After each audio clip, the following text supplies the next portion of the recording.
A reading from the Gospel according to St. Luke.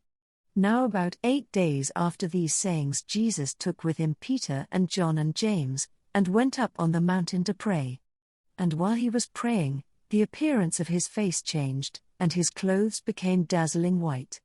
Suddenly they saw 2 men, Moses and Elijah, talking to him. They appeared in glory and were speaking of his departure, which he was about to accomplish at Jerusalem. Now Peter and his companions were weighed down with sleep, but since they had stayed awake, they saw his glory and the 2 men who stood with him.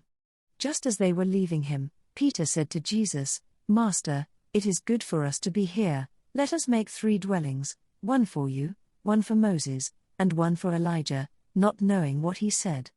While he was saying this, a cloud came and overshadowed them, and they were terrified as they entered the cloud.